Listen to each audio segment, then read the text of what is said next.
नमस्कार। मैं doctor Hemant Sharma.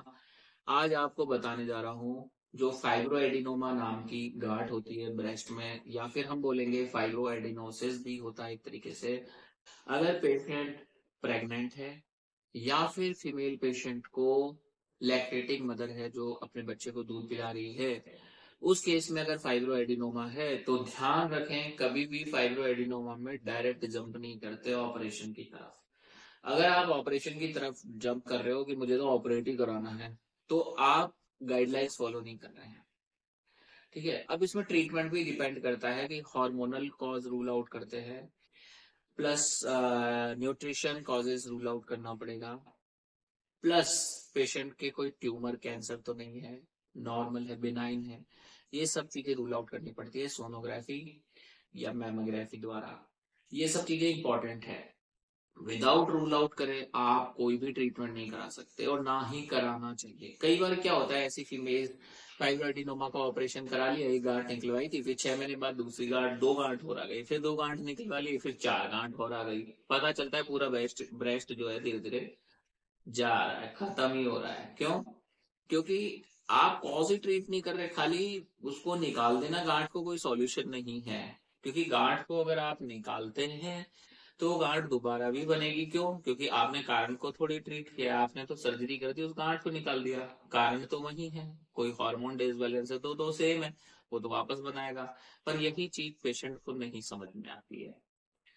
Patient को भी थोड़ा पढ़ना चाहिए किसी भी ऑपरेशन पे जाने से पहले, कि मैं ऑपरेट कर रहा हूँ तो क्या ये दोबारा होगी।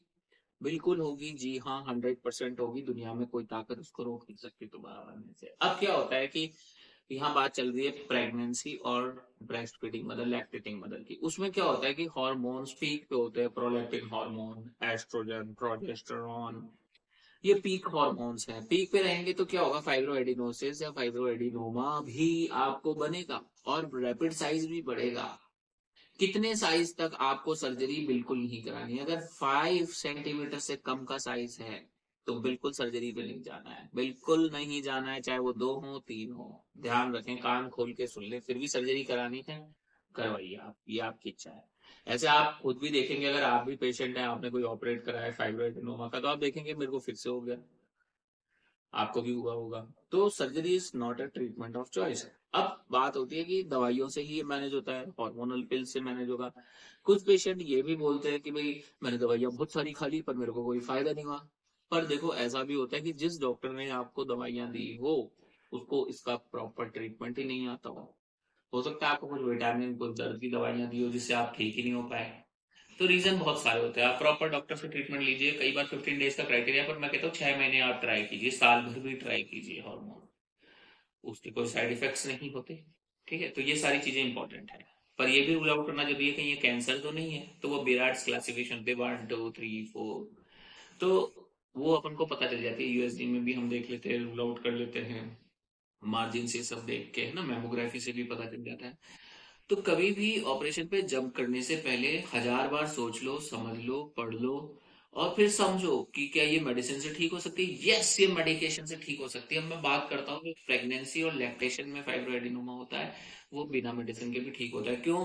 क्योंकि जैसे ही आपका प्रेगनेंसी आता है हार्मोन्स पीक पे होते हैं, प्रेगनेंसी के बाद लैक्टेशन आता है हार्मोन्स पीक पे होते हैं। जैसे जैसे लैक्टेटिंग पीरियड कम होता जाएगा, आपके हार्मोन्स नॉर्मल होते जाएंगे, तो चांसेस होता है कि जो फाइब्रोएडिनोमा की गांठें हैं वो छोटी होती जाए। और प्रेगनेंसी लैक्टेशन में क्या होगा, ये गांठें बढ़ती जाएंगी, बढ़ती जाएंगी, बढ़ती जाएंगी, क्योंकि हार्मोन डिसबैलेंस हो रहे हैं। पर इस हार्मोन को भी कंट्रोल किया जा सकता है। Hormonal pills, nutrition, diet, exercise, ये सब चीजें आपको हेल्प करेंगी। तो अगर आप भी समझदार हैं, आपको भी ऐसा फाइब्रोएडिनोमा है, आप प्रेग्नेंट हैं, लैक्टेटिंग मदर हैं, या आप नॉन प्रेग्नेंट भी हैं, तो भी सर्जरी पे जंप नहीं करना है। ठीक है, मेडिसिन से इसका इलाज हो सकता है। अगर आपको भी ऐसी तकलीफ है और अपॉइंटमेंट चाहिए, तो व्हाट्सअप नंबर मेरा इस वीडियो के डिस्क्रिप्शन में है। कृपया डायरेक्ट कॉल ना करें, व्हाट्सअप पे जाए और अपना अपॉइंटमेंट बुक करें। थैंक यू, धन्यवाद। वीडियो अच्छा लगता है लाइक करें, चैनल पर सब्सक्राइब करना ना भूलें। Thank you.